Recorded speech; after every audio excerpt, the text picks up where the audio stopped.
My name is Hester Langley, and I remember the moment they said I was too far gone. I was sitting across from Dr. Keyes, a man I'd known for 20 years. We'd shared jokes in exam rooms, swapped stories about books he knew I'd spent 40 years as a public school librarian. He knew I remembered things, important things. But that day he didn't look me in the eye. He just flipped through a chart, nodded solemnly, and said, "I'm afraid your cognition has declined. It's time we look into long-term care." I blinked slowly. "You mean a nursing home?" I asked, voice calm. He nodded. "Just until you're stabilized." I knew what that meant. It meant my son had called him. It meant they had already decided. My son Ellis stood in the corner of the room, arms folded, face grim like someone doing the responsible thing. But I knew that face. That was the face of a man who didn't want to be inconvenienced by a woman he thought was done being useful. I wasn't angry. Not yet. I was quiet, like I always had been. But inside me, something very old and very sharp stirred. I let them admit me. I smiled politely at the intake nurse. I let them roll my suitcase across linoleum tiles. I sat still as a butterfly while they clipped an ID band around my wrist. But inside, I began planning. The place smelled like bleach and steamed peas. They called it Ashton Residential Life Facility, but it was a place you were sent to be erased slowly, gently, and with laminated pamphlets about dignity. They gave me a room with beige walls and a window that didn't open. My roommate Gloria had long since stopped speaking. She stared at the ceiling, lips moving silently, hands twitching in the air like she was still folding laundry in her dreams. The staff were not cruel, but they were tired, numb. They gave me pills I didn't ask for. I read the labels. Lorazepam, sertraline, Seroquel. I asked what they were for. The nurse said gently, "Just to help you rest." I said nothing. But I didn't take them. Not really. I learned how to hide them under my tongue, then spit them into a tissue later. I watched the other residents. Some slept with their mouths open all day. Some screamed for people who'd been dead a decade. I didn't judge them. I just observed. I catalogued. I survived the way librarians do, quietly with notes. I began to write. Not a diary. A record. Every staff name. Every skipped medicine round. Every time they left someone wet in their bed. I wrote in tiny, perfect cursive in the margins of a book I brought. Charlotte's Web. Fitting, I thought. A story about being underestimated. One morning, Ellis visited. He brought me lavender lotion and a puzzle book. He sat down stiffly, and I saw the guilt working behind his eyes. "Mom, are they treating you okay?" I looked at him. "You tell me." He flinched. "He said they said you were getting worse." I tilted my head. "Who said?" He hesitated. "Dr. Keyes." And the nurse I spoke to, she said, "You got confused yesterday. Forgot what year it was." I laughed softly. I was bored. I wanted to see what they'd write down. He stood up. "You can't play games like that." "I'm not playing, Ellis," I said. "I'm remembering." He left quickly. They began to reduce my visitation time. The facility had a policy, they said. Family Day was every third Tuesday. Meanwhile, I had more tests, more notes in my chart, more whispered conversations outside my door. They said I wandered at night. They said I tried to pull out my IV. I had no IV. But the notes stayed. And each time I wrote it all down, they thought I was fading. What they didn't know, what they refused to consider, was that I was writing my way out. So before you sit down and listen, take a moment to like the video and subscribe to Grace's Truth. Because you might actually regret missing out on this dramatic story. I began to test the limits. Just small things at first, walking farther than allowed. Sitting silently in the hallway after lights out. Not to cause trouble, just to see what they would do. They didn't like it. One aide gently led me back to my room, whispering, "You shouldn't be out here, Miss Langley. You'll get confused." I replied, "I'm not the one who got lost." "You are." She didn't understand. None of them did. A new note appeared on my chart the following morning. Client exhibits defiance, increasing disorientation. Recommend review of medication protocol. Medication protocol. That's how they say, let's drug her harder. And they did. They brought in a new cocktail of pills. More colors, more dosages. I asked again what each was for. The nurse, same saccharine tone as before, replied, "Just trust us, sweetheart." Sweetheart. They always use pet names when they mean to belittle you. I stopped asking. I started flushing. Every morning, I'd hold the plastic cup under my tongue and smile. Then, while brushing my teeth, I'd spit them into the drain and rinse. It was almost ritualistic. It gave me power. It reminded me that I was still here. Not gone. Not broken. Watching. Gloria. My roommate remained a ghost. But one night she spoke. I'd just turned off my lamp and was lying in the dark when I heard it. They think I don't hear them. I sat up. Gloria. She didn't look at me. Her voice was like wind against an old window. They say I used to sing, she murmured. That I forgot how. I didn't forget. I just stopped. I reached over, took her hand. It was cold and soft like bread dough. You still remember? I remember everything she whispered. But it hurts more when you do. I lay awake that night, clutching her words like matches. I wasn't alone. I never had been. We were a room full of women the world had stopped listening to. Then came the meeting. They called it a care review. Ellis came, his face tight with concern and pride. A woman in a pantsuit introduced herself as the facility's patient advocate. Another man, older, from something called behavioral oversight. They spoke about me like I wasn't there. Hester has shown signs of progressive cognitive decline. Hester resists care. Hester experiences temporal confusion. Ellis nodded, signing forms, frowning like he didn't want to, but had no choice. I raised my hand. They stopped talking. "Yes, Mrs. Langley," the advocate asked. "Have any of you read my journal?" Silence. I record everything. Times, names, medication errors, your illegal nighttime sedatives, your disregard for personal autonomy, your falsified charts. I even documented when you turned away Gloria as she begged for help. Their smiles didn't falter, but their eyes did. The advocate leaned forward. "Mrs. Langley, this is a safe space." "Oh, I know," I said. "That's why I'm planning my escape." Ellis jumped up. "Mom." The advocate waved a hand. "It's not unusual. Delusional ideation often includes escape fantasies." "I'm not fantasizing," I said calmly. "I'm organizing." That night, they locked the hallway doors earlier than usual. But they were sloppy. One afternoon during art time, I slipped into the staff lounge unnoticed. On the wall, I saw the fire escape map. I memorized the exit doors, especially the one that bypassed the main gate during fire drills. Another night, a CNA forgot to lock the linen closet. I took an extra pair of shoes. The next day, I pocketed a granola bar from the snack tray. And then came the storm.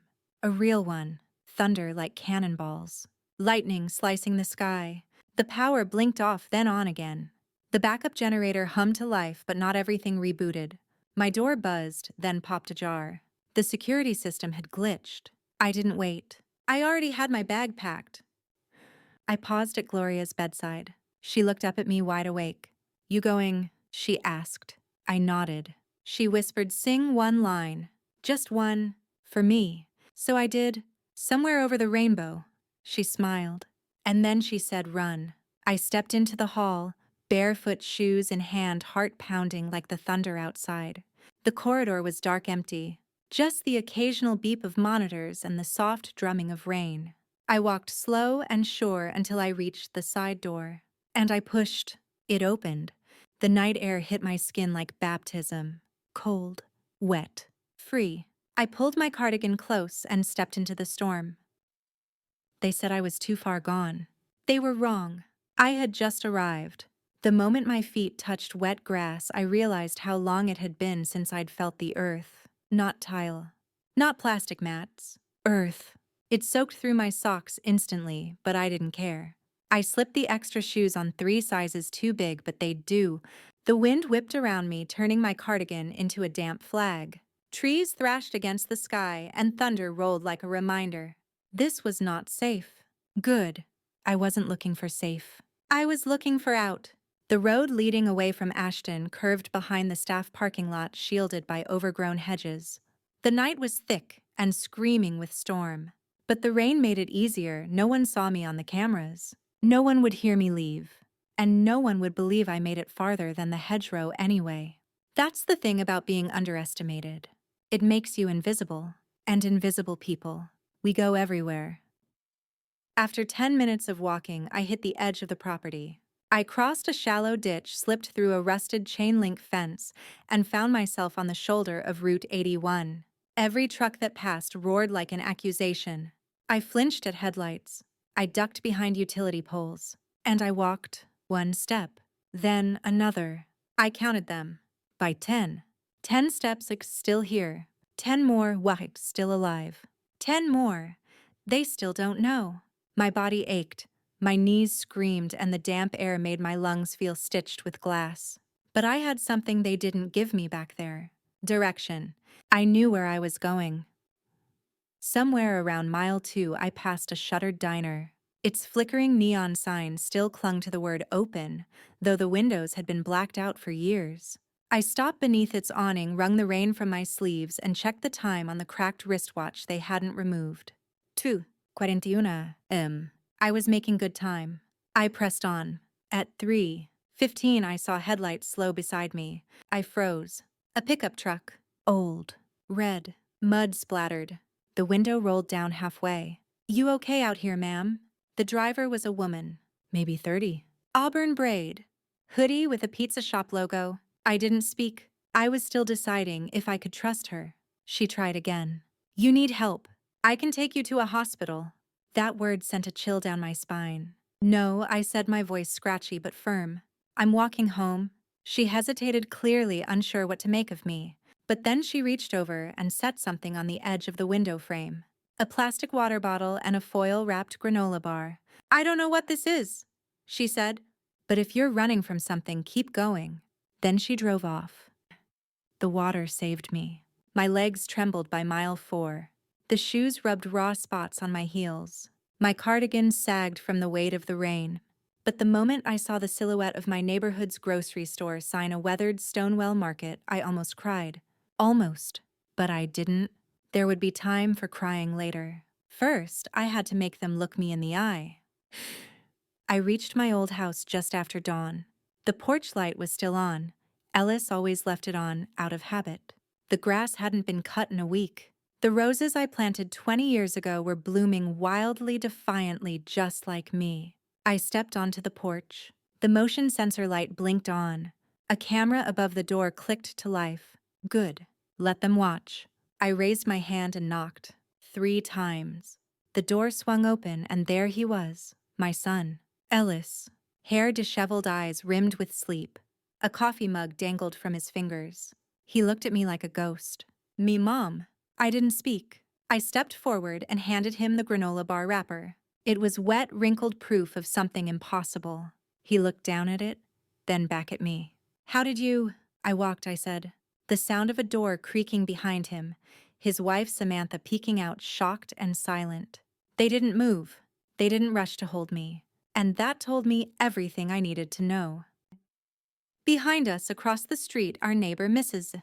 Chung had come outside in her robe, watering her hydrangeas. She looked up, hose in hand, and her mouth dropped open. "Hester."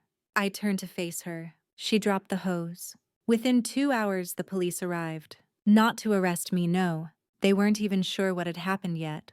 But by then, Mrs. Chung had already posted a photo on Facebook. Me, standing on my porch, soaked to the bone but smiling. She captioned it. She walked home. They told her she was too far gone. Hashtags followed. Hester walked home. She remembers. Grace in the rain. By the time the ambulance pulled into the driveway just to check vitals, the internet had already found me. The quiet woman they tried to erase had just gone viral. And I hadn't even told them the truth yet. The EMT was gentle, almost reverent. "Ma'am," he said, as he knelt beside me on the porch. "Do you know where you are?" I looked at him, then pointed to the faded numbers painted on the step.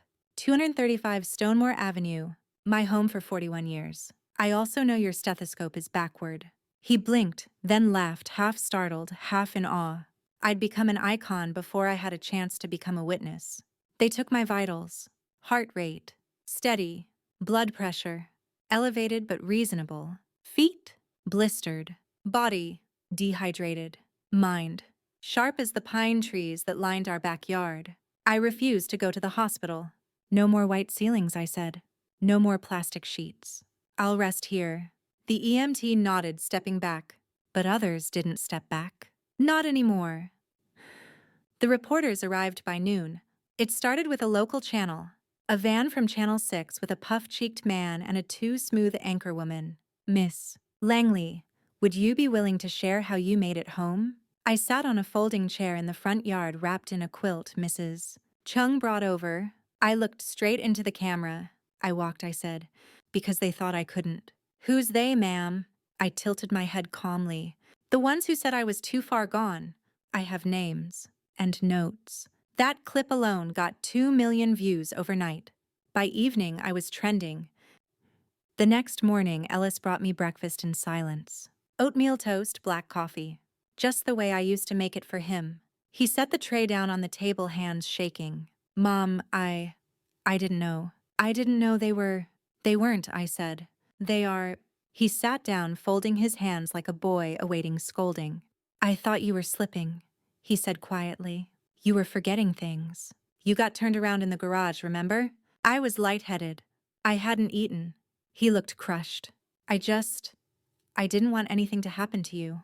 I nodded slowly. Something did. You just didn't see it. I retrieved my journal. It was water-stained now, warped at the corners, but the words were legible. Dates, events, names, nurse shifts, medication schedules. Times I was denied basic care. Times I heard others sob through the walls.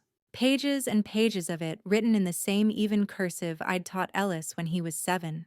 He held it like it might burn him. This is real. It's always been real, I said. But now it's visible. I called a lawyer that afternoon. Her name was Amara Singh, and she wore steel-toed boots with her pencil skirt. I watched your clip 3 times before calling back, she said, shaking my hand. You walked out of Ashton. Alone. With no one noticing. I nodded. She didn't look impressed. She looked furious. We've been investigating that facility for a year, she said.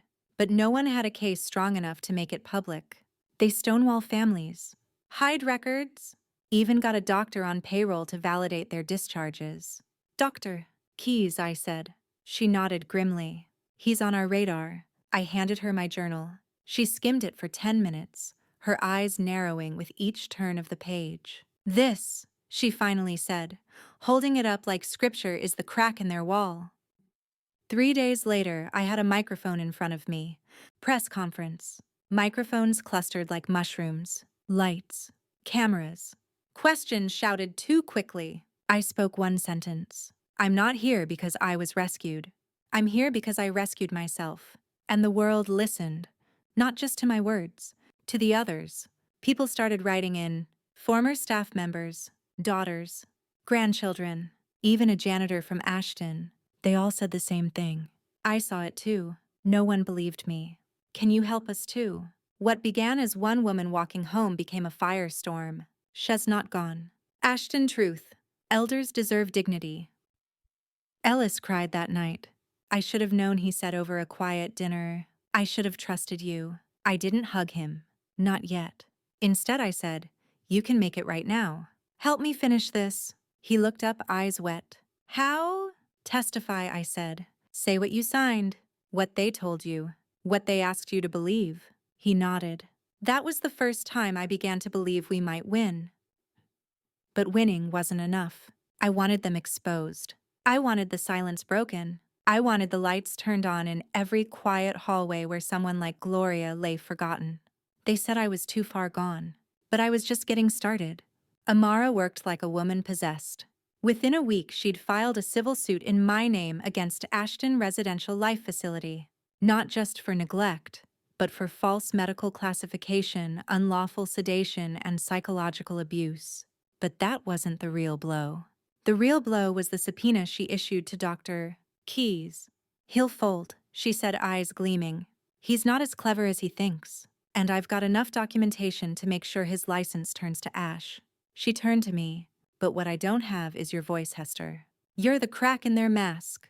But we need a hammer. I nodded. Then let's start swinging. The day we sat for the formal deposition, I wore my teaching cardigan. It had little silver buttons shaped like book spines. A gift from the PTA 20 years ago. Ellis came with me, his face pale but determined. He brought the journal and held it like a sacred text. Dr. Keyes entered with a lawyer in an expensive suit and a nervous smile that didn't reach his eyes. He didn't greet me. He looked at the floor, then up at the ceiling. He'd been someone I trusted. Someone who looked at my blood pressure and saw a person, until one day he saw paperwork instead. Dr. Keyes Amara said, "Do you recall classifying Mrs. A. Langley as experiencing irreversible cognitive decline?" I followed the evaluation protocol. And did that evaluation include reading comprehension tests? Yes. Did she pass those tests? A pause. She scored well.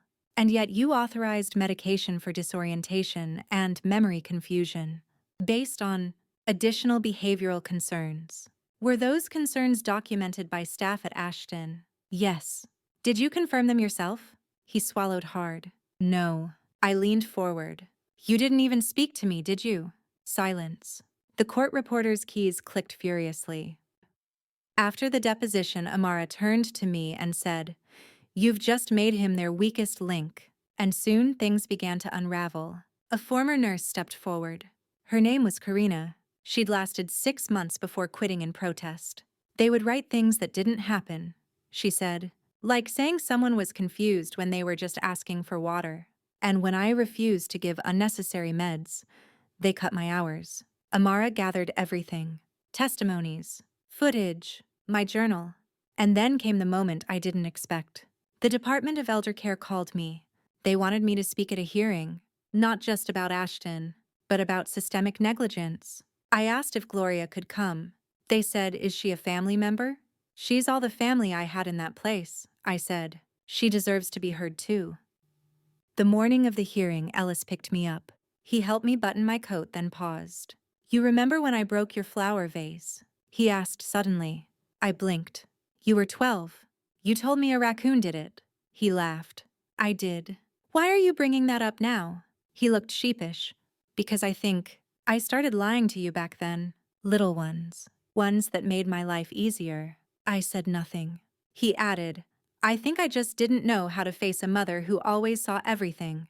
"Then stop lying," I said gently, "and help me see the truth forward." The hearing room was colder than I expected. Institutional chairs, pale carpeting, microphones that clicked on and off with eerie finality.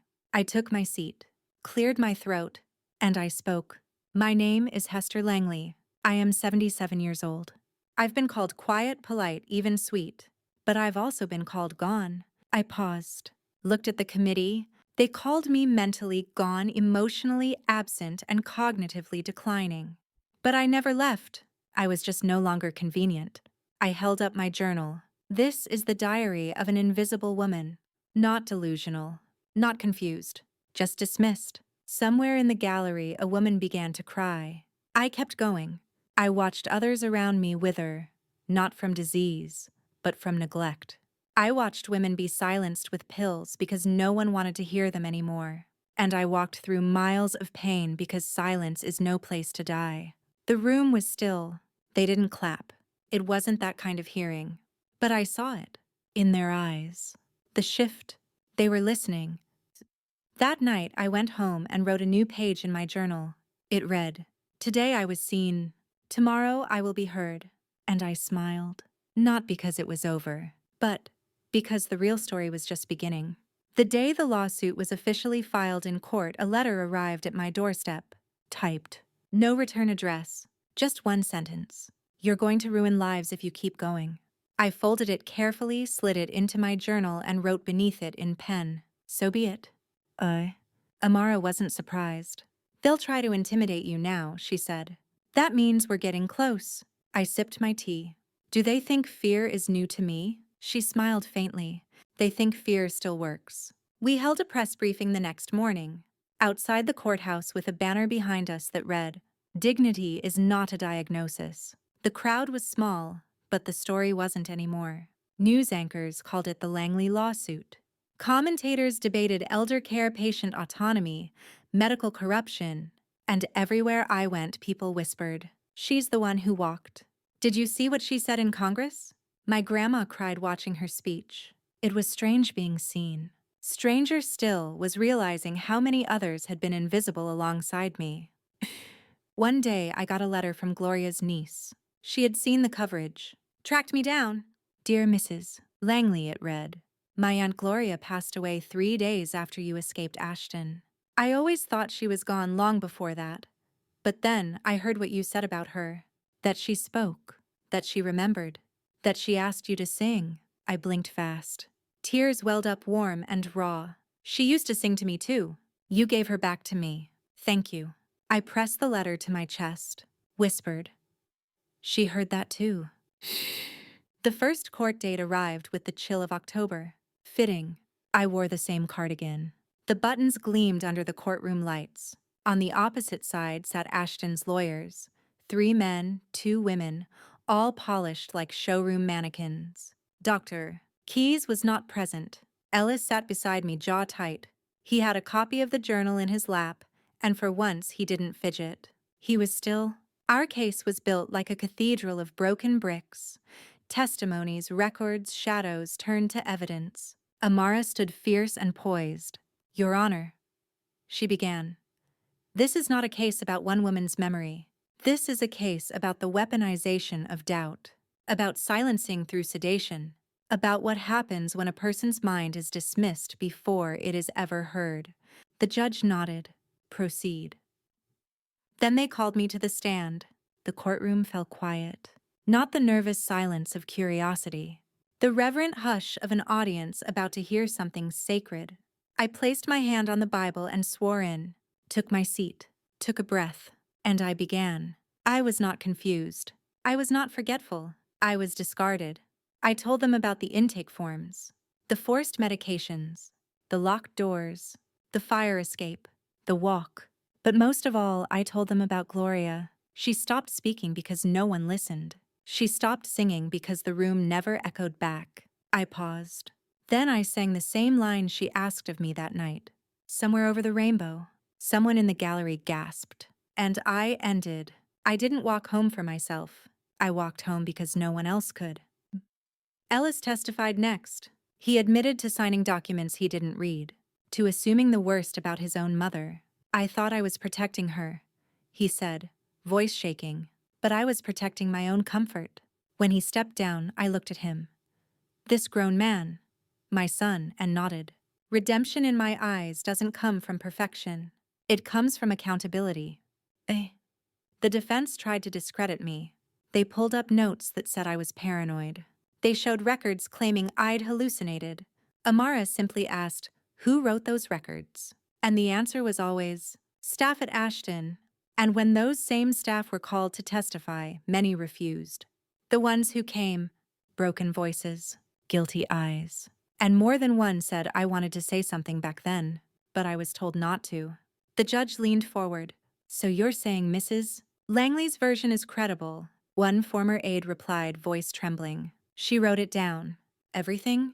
She knew, even when we didn't. We broke for lunch. Outside the courthouse, a crowd had gathered. Signs held high. We are not gone. Believe the silent. Hester walked, now we rise. I stood beneath the autumn sky and saw my breath. Saw the steam rising from 100 mouths speaking truth. And I realized something. Walking home had never been about distance. It was about reclaiming ground that had been taken in silence. And I was not alone anymore. The trial stretched for days. Every morning, I returned to the stand or sat behind Amara as Ashton's web unraveled. There were moments it nearly broke me. One woman testified about her mother who died under Ashton's care after being left unwashed for days. Another described being denied access to her grandfather unless she scheduled visits through proper protocol. Proper protocol, I muttered to Amara. She whispered back. That's their word for control. Bah. What stunned me wasn't the cruelty. I'd lived through that. It was how ordinary it had become. Ordinary to ignore a trembling hand.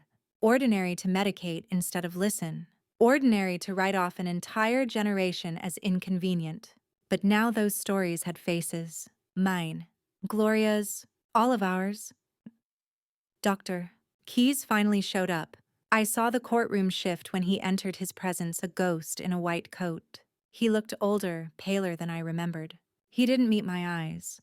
His lawyer tried to keep him off the stand, but Amara insisted. When he took his oath, the room held its breath.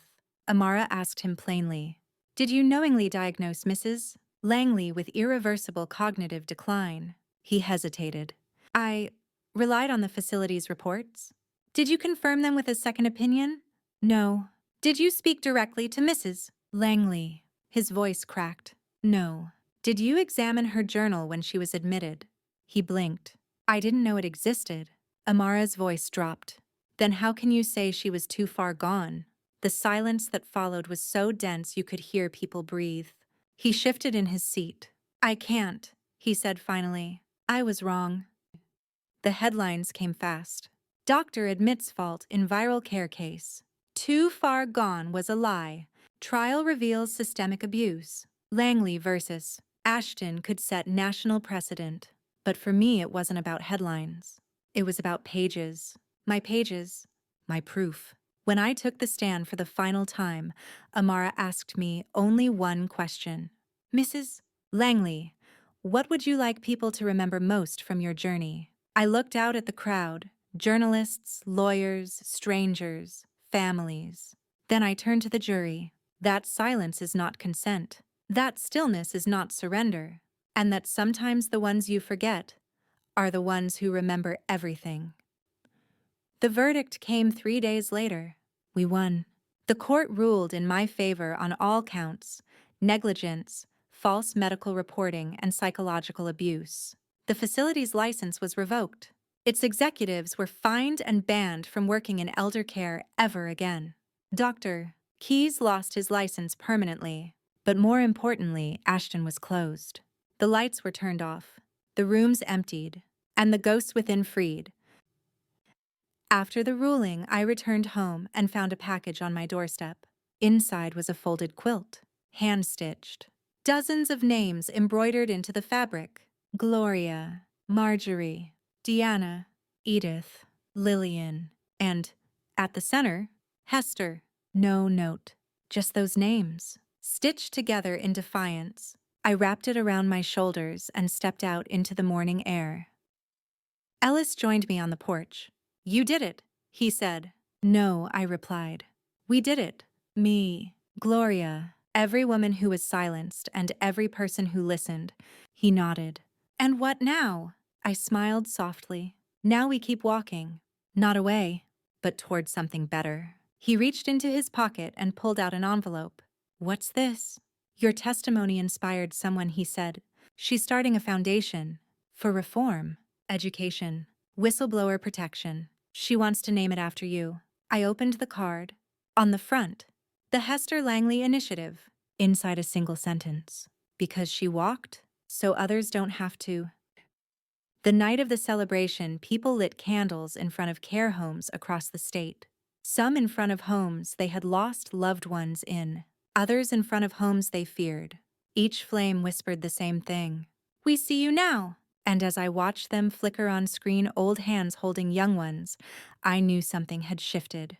The system cracked, and from it something human began to grow. I didn't walk home for recognition. I didn't walk for justice alone. I walked to remind them that even when the world writes you off, even when they drug you into silence, even when they lock the doors and whisper that you're gone, you can still get up, you can still walk, you can still come home. Winter came gently that year. The frost crept in like a whisper, touching the tips of the rose bushes I once thought were dead. But they bloomed again, fewer petals but deeper red, more stubborn. Like me, the media storm faded slowly. The hashtags stopped trending. The microphones disappeared. But the messages didn't. I received letters from as far as New Zealand. One woman wrote, "I thought I was going crazy. But after hearing your story, I realized I was just being silenced." Another from a young man whose grandmother was denied visitation. She said she didn't trust the place. We didn't listen. Now we're paying attention. I responded to every single letter, with ink, with thought, with gratitude. Because when you've been invisible for long enough, being seen feels like grace. Gloria never left me. Her voice still lived in my house in my memories. I bought a little wind chime for the porch in her honor. When it rang, I'd whisper, "Yes, I remember." One morning, as I sipped tea by the window, Ellis joined me. "I've been offered a position," he said. "Advocacy board. For elder care reform." I didn't speak. "I turned it down," he continued. Then I reapplied. "Because I don't want to be the guy who watches anymore." I looked at him. "You can't fix what's broken by watching it crack," I said. "You have to put your hands in the dirt." He nodded. "Then I guess it's time to get dirty." Our bond wasn't perfect, but it was real again. He came by more often now, not just to check on me, but to listen. He asked questions about my childhood, about his father, about how I used to organize the school library by theme instead of alphabet. He cried when I gave him my wedding ring. "I don't deserve this," he said. "Then earn it," I replied. Months passed. Then came the invitation. The keynote address at the National Healthcare Reform Conference. Me, a speaker, on stage, in front of policymakers, CEOs, and care professionals. I nearly said no. But then I saw the name at the bottom of the invitation. Amara Singh. "Come remind them who walks when the world turns away." So I went. The conference hall was massive. Rows and rows of suits and spreadsheets and systems. But when I stepped on that stage, I didn't see policy. I saw Gloria's face. I saw my own reflection in a nursing home window. I saw 1,000 women whose stories never made it to ink. So I told them the truth. "I'm not here to fix your systems. I'm here to remind you that your systems were built to forget people like me." I pointed to the back of the room. "That's where you pushed us. That's where the files go when they're too complicated. That's where the stories go when they don't have headlines." I took a deep breath. And then I told them what Gloria told me. "I remember everything. But it hurts more when you do." The room was still. Then a single clap. Then another. Then all of them. Not for me, but for the forgotten. After the speech, a young nurse approached me. "I almost quit this job," she said, eyes wet. "Then I saw your story. Now I know why I'm still here." I placed my hand on her shoulder. "Don't do it to be a hero," I said. "Do it to be human." Later that night, I sat on the hotel balcony overlooking the city lights. I didn't feel victorious. I didn't feel famous. I felt quiet. The good kind of quiet. The kind where the silence no longer swallows you. It holds you. I opened my journal. Last page. I wrote, "They said I was too far gone, but maybe they just didn't follow far enough." And I closed the book. But not the story. Spring returned with slow grace. The daffodils bloomed bold and yellow, bursting from the cracks in the pavement beside my mailbox. I love that about them, how they chose to grow where no one expected anything beautiful. That's how I felt now, not triumphant, but growing. The Hester Langley initiative had launched. Small at first, just a phone line and a website. Then the messages came. My father was put on medication without consent. They said my aunt was a danger to herself because she asked too many questions. My mother wrote everything down, just like you. We thought it was gibberish. It wasn't gibberish. It was memory. Just written in a hand, the world stopped trying to read. Amara called me weekly. She said the initiative was expanding faster than they'd imagined. "People want to talk to you," she said. "But more than that, they want to do what you did." I smiled into the phone. "Then let's show them how." We published the journal. Every word I wrote inside Ashton, unedited. We called it The Walk Back. And the subtitle, What They Didn't See When They Stopped Looking. The publisher tried to add footnotes. I refused. "This is not a case study," I said. "It's a witness statement." A documentary crew came next. Young, eager, sensitive. They followed me on a walk down Route 81, my old escape path.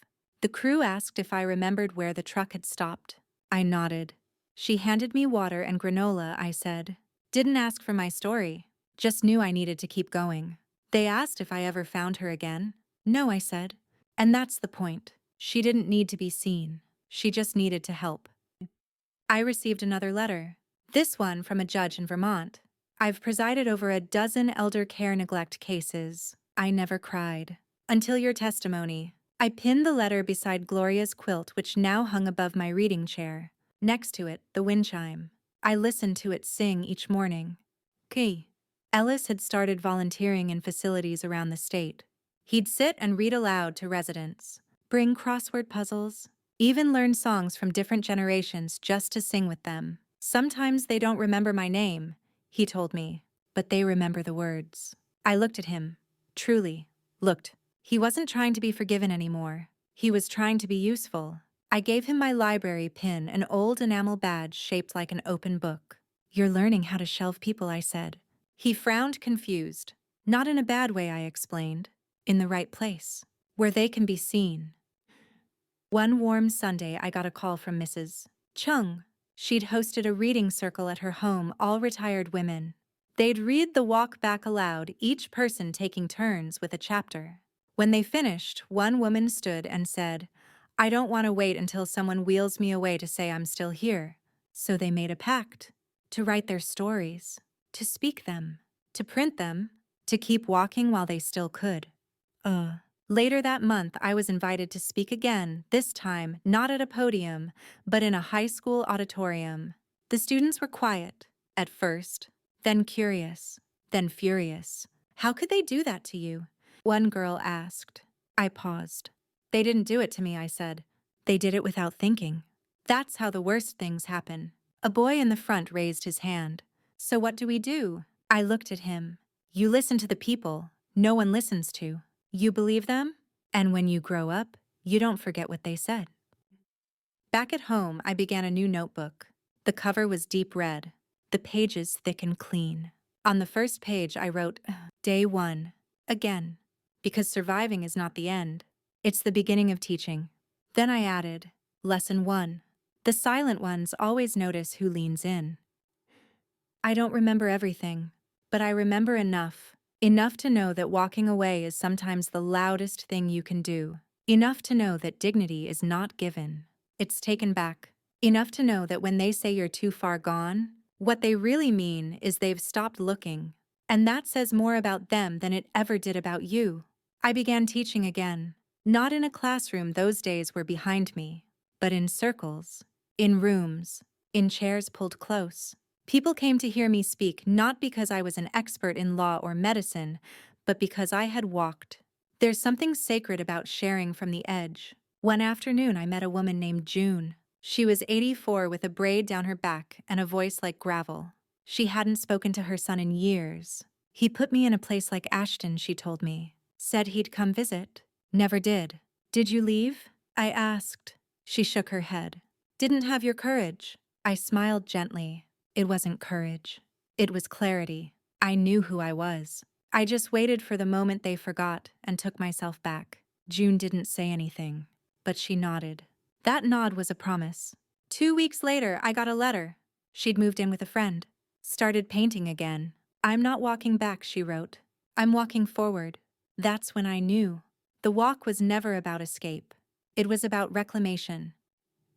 Ellis hosted his first panel. 5 speakers, a nurse-turned-whistleblower, a patient advocate, a legal rep, a retired care worker, and me. We sat in a community center under buzzing lights. The chairs were plastic, the coffee weak. But the room was full. Someone asked, What's the biggest barrier to fixing elder care? Ellis paused. Shame, he said. The shame of admitting we've ignored the people who raised us. The shame of being too busy, too proud, too detached. He looked at me, and the fear that once they're out of sight, we'll never have to reckon with what they meant. I reached over, took his hand, not for show, for real. The Langley Law went into review that summer. A bill proposed in our state legislature. It aimed to require annual third-party evaluations of care facilities, to ban involuntary medication without a court order, and to create a public transparency portal with real-time reports. Amara called me when the draft cleared its first hurdle. They're scared, she said, and that means they're listening. I didn't celebrate. Not yet. Too many people celebrated before change actually came. But that night, I sat by the fire and whispered to Gloria's quilt. We're making noise now. One day I opened my door to find a small group standing outside. Women, men, all older, some with canes, some in wheelchairs. They called themselves the Others Who Walked. They wanted to start a walking group, not for fitness, for symbolism. We want to remind the town, their leader said, that we're not decorations. We move. I laughed. You'll need a name. They smiled. We're calling ourselves Hester's Footsteps. I cried. That fall, I turned 78. Ellis baked me a lemon cake, my favorite. His daughter Maya, now 12, handed me a card she had drawn herself. A stick figure with silver hair, a journal in one hand, a pair of walking shoes on her feet. I want to be like you, she said. I bent down, cupped her small face. No, darling. Be better. Be someone who never lets the world forget anyone in the first place. I found myself walking less that year. The body has its limits, but my mind, still sharp, still stubborn. I mentored volunteers, helped draft guides for families, answered letters every morning, even started writing short essays. One of them was published in The Atlantic, titled, "We Are Still Here." I ended it with this line: "Before you sedate the inconvenient, ask what they remember. Before you institutionalize the quiet, ask what they've seen. Before you say someone is gone, look, really look. You might find they've been waiting for you." And every Sunday I return to the porch. Tea, journal, quilt. Mrs. Chung still waved from across the way. Ellis stopped by to mow the lawn. Maya ran barefoot through the yard chasing butterflies. And sometimes a stranger would stop at the gate. "You're her, right? The woman who walked." I'd nod, and they'd say, "Thank you for not letting them forget us." And I'd say thank you for not letting me walk alone anymore, because I never really had. I just hadn't heard the footsteps yet. As autumn set in, the light changed. It came in softer through the windows. Everything was tinged in amber, as though the world had finally slowed to match the pace of my thoughts. Not dulled, just deeper. One morning I received a visit from a woman named Alondra. She was young, maybe 30, with short curls and kind eyes. "I'm the new director of Ashton's replacement," she said. "It's reopening next year as a community rehabilitation and memory center. No sedation. No closed doors unless medically necessary. Family co-living options." I raised an eyebrow. "And why are you here?" She smiled. "Because I wouldn't be in this chair if you hadn't walked. And because we're naming the library after you." I blinked. "Not a wing. Not a hallway. A library. You still believe in stories?" I asked. She nodded. "More than ever." That afternoon, I sat at my kitchen table and ran my fingers along the spine of an old book, Charlotte's Web still warped from the rain. I placed a sticky note inside. For the girl who believed being quiet didn't mean being gone. The Langley Law passed in December, unanimously. It was the first of its kind in the nation, a new standard for elder care protections, transparency, and patient rights. Ellis stood beside me at the signing.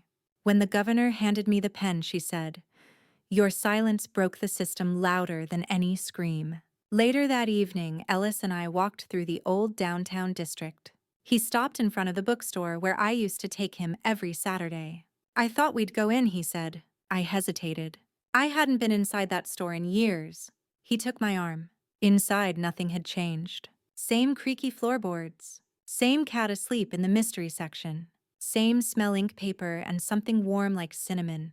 I walked to the memoir section, found the walk back. It had a red ribbon sticker, staff pick, most borrowed. Tears stung my eyes, not because it was mine, but because it was theirs. Gloria's, June's, Mine, ours. That Christmas, Maya gave me a framed picture she had drawn. Me at a podium, wind chime in the background, a book in my hand, and a trail of footprints behind me. Each footprint had a name: Hester, Gloria, June, Alondra, Ellis, and dozens more. I hugged her and whispered, "You see us." She whispered back, "We always did. We were just waiting for you to say something." The nights grew longer, and so did the silence in my house. But it no longer scared me. It held me gently now, like a blanket, like memory, like truth. I filled my new journal slowly, no longer with documentation, but reflection. It was no longer about what they did to me. It was about what we did because of it. I wrote stories about others, not just tragedies, but triumphs. quiet revolutions, the laughter in the hallway of a new care facility, a patient teaching a nurse how to play chess, a woman remembering the words to a lullaby. These were not headlines. They were footnotes. And footnotes matter too. One evening, Ellis brought over a home movie he'd converted from VHS. There I was, 39 years old, holding baby Ellis on my hip, pointing to the library shelves, telling him about the Dewey Decimal System. He giggled in the video. He giggled again watching it now. "That's you," he said before all this. I shook my head. "No, that's me before you saw me." He turned to me, eyes misting. "I'm sorry it took so long." "It took just long enough," I replied, "because now you'll never unsee me." That night, I sat outside under the stars, wind chimes swaying softly, Gloria's quilt around my shoulders. I thought about how many people get erased in pieces, one overlooked sentence at a time. But I also thought about how many are writing themselves back in, with voice, with footsteps, with stories, and with one small stubborn truth. We are not too far gone. We are still here. One morning, long after the trial and the speeches and the interviews had faded into the background of regular life, I received a letter with no return address. It was handwritten on thick paper, folded 3 times and sealed with a smudge of wax. Inside, just 4 words. "You were right. Guy." I stared at it for a long while. Guy, Dr. Keyes. No apology, no grand explanation, just acknowledgement. It didn't fix anything, but it mattered.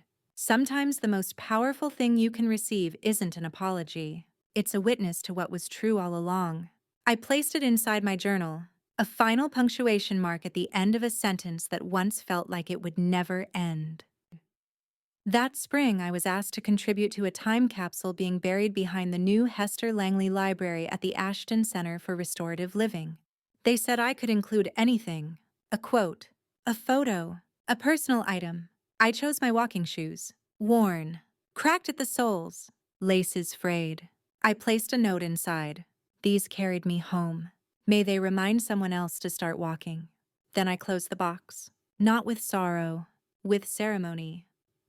More than a year had passed since the verdict, and the world had moved on in its loud, chaotic way. But for me, things had grown quieter and more full.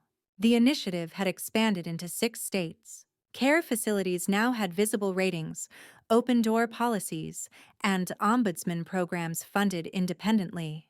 A documentary based on my story was shortlisted for a major award.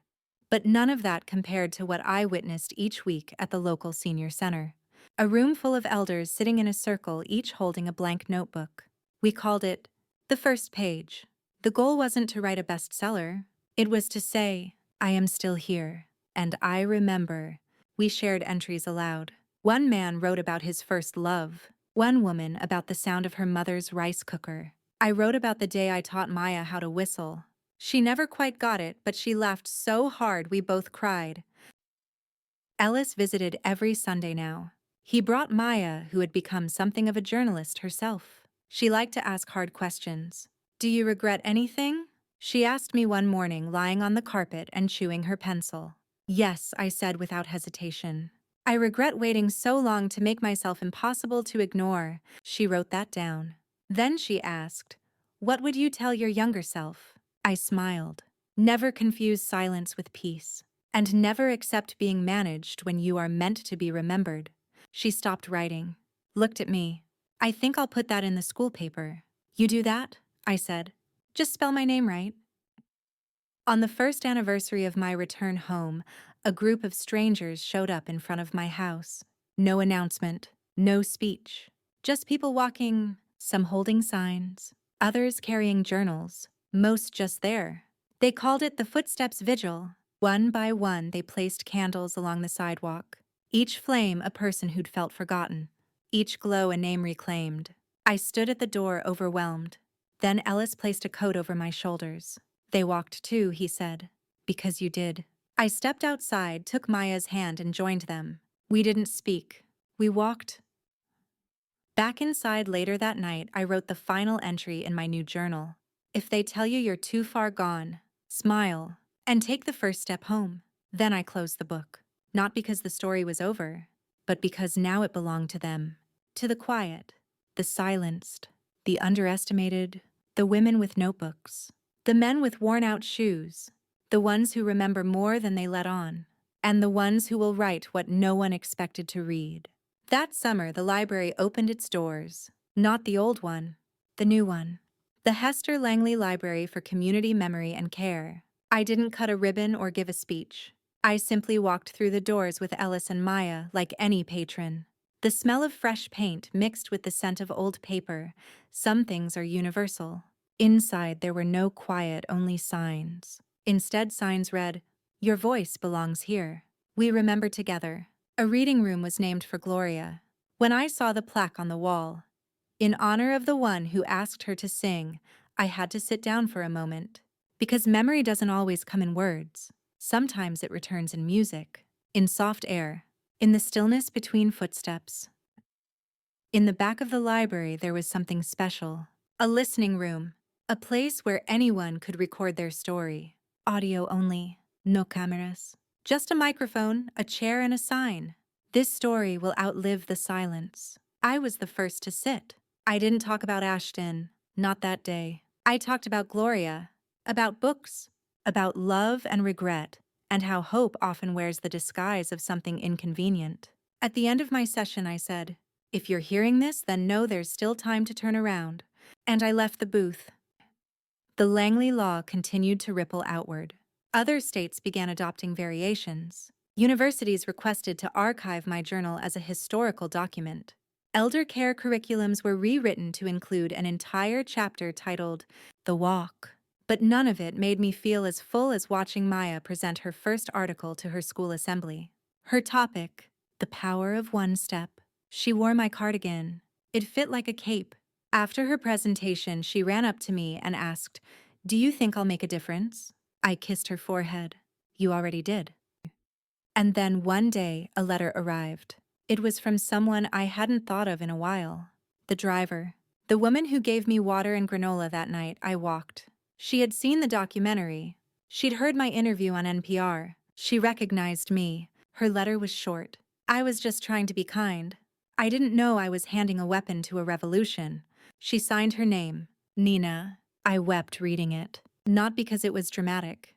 Because it was true. One small kindness. One single moment. One turning point unnoticed by the world, but remembered by the person who kept walking. I framed the note. Ellis once asked me what kept me going that night in the rain. Was it revenge? I laughed. No, it was clarity. Clarity, he echoed. Yes, I said.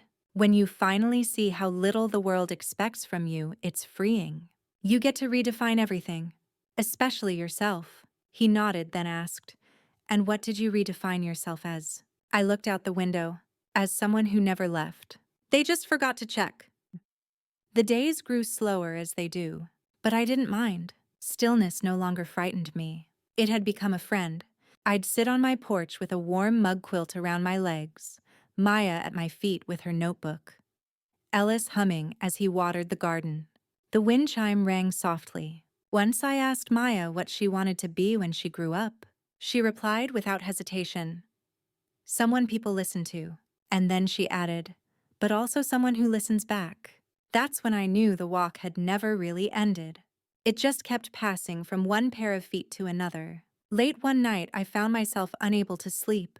The house was quiet. Maya had gone home hours ago, and Ellis had left soup in the fridge just in case. The windows were cracked open, letting in the faint sound of crickets. Somewhere in the distance, a train rumbled through the valley. I sat in my chair with a new notebook on my lap. Blank, untouched. I stared at the first page. For the first time in a long while, I didn't know what to write. I had walked. I had testified. I had won. What was left? Then I realized the story wasn't mine anymore. It was ours. And I wasn't here to write it, I was here to hold space for it. So instead of writing words, I drew a line across the page. One long, steady stroke. And under it I wrote, "For whoever needs a place to begin." Then I left the rest of the notebook blank. Weeks later, a young woman came to visit. A social worker. Nervous. Excited. She brought me a stack of letter stories collected from residents in her facility. I started a journal circle after hearing you speak, she said. We call it the first step. Everyone writes one page, no rules, just truth. I opened the letters, one by one. I was a pianist. I lied about being afraid. I miss my husband every day but still wear perfume because he liked the scent. Tiny trembling truths. Real. She asked if I'd write back. I don't need to, I said. You already did what mattered. You listened. She blinked. But I don't feel like I'm doing enough. I took her hand. You stayed. That's enough.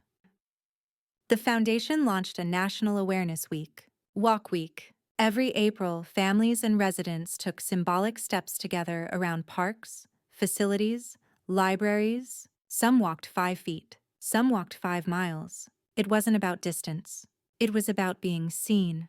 That year, Maya walked beside a woman named Evelyn, 93, retired midwife, sharp as a tack. When they reached the final turn, Evelyn smiled and said, "It's funny how long it takes to feel like a person again." Maya replied, "It only took a walk."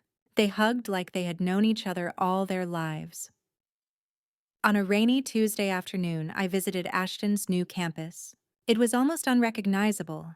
Bright halls, open doorways, real food smells from an open kitchen, a baby grand piano near the lobby where a teenage volunteer was plunking out Elton John. But what stopped me was a wall near the main corridor, a glass case. Inside it, my walking shoes. Next to them, my journal. Above them, a plaque that read, "The woman they tried to erase and the trail she left behind." Below that, a small digital screen rotated photos. Gloria's smile. The protest signs. Ellis and Maya planting roses. Me holding a pen. A young staff member walked up beside me. "I see this every day," he said. "And every day I remind myself, don't miss what's in front of you." I nodded. That's the difference between looking and seeing. He turned to me, eyes wide. "You're her." "No," I said. "I'm me. She's a story now, but I'm still walking." That evening, I wrote one final note for Maya. I folded it, small, tucked it into her sketchbook when she wasn't looking. It read, "When they stop listening, don't raise your voice, walk louder. The steps will echo where words can't reach." Before bed that night, I looked at the stars. Same constellations, same sky, but they felt closer now, like they'd been listening this whole time. I wasn't far gone. I had simply been far ahead, waiting for the world to catch up. A year to the day after I walked back home, I stood at the edge of the same road where it all began, Route 81. It looked different now, not in the asphalt or the signs, but in what it meant. It wasn't a road of escape anymore. It was a monument of memory. Alongside me stood Ellis, Maya, and a dozen others. Journalists, nurses, advocates, survivors. They had come not for ceremony, but for closure, for connection. A local artist had built a bench right at the edge of the woods. Etched into the metal was one simple phrase. She remembered, "So we never forget." I sat on it, quietly. Behind me, the wind carried the scent of pine and rain-soaked earth. The same scent that once followed me all the way home. A young man approached, camera in hand. "Mrs. Langley, would you mind saying something for the next generation?" I nodded. He hit record. I looked into the lens, and I said, "I didn't walk to be brave. I walked because I had been still for too long. And when stillness is no longer peace, it becomes permission for others to erase you." So I took it back, one step at a time. Because footsteps, even soft ones, leave a trail. If you're young, listen. If you're old, speak. If they stop hearing you, move anyway. He lowered the camera, stunned. "Thank you," he whispered. I smiled. "Thank you for asking." "Oh." The sun began to set. Not dramatically, just gently, like it knew the day had done what it needed to do. Maya took my hand. Ellis stood behind us, his hand resting on my shoulder. We didn't say much. We just sat and watched the light change. That night, I returned home and wrote the final words in my journal. They said I was too far gone, but they never followed far enough to see where I was headed. And below that, "This is not the end. It's the handoff. Now you walk." The story of Hester Langley is not just a tale of escape or justice. It's the voice of thousands who never made it out of silence. It's the whisper that becomes a wave. The step that turns into a path. They tried to sedate her truth, lock her into a diagnosis, and file her away into invisibility. But instead she stood. Then she walked. And when she walked, the whole system had to look up and see her. This isn't just a story for the aged. It's for every voice that's been told.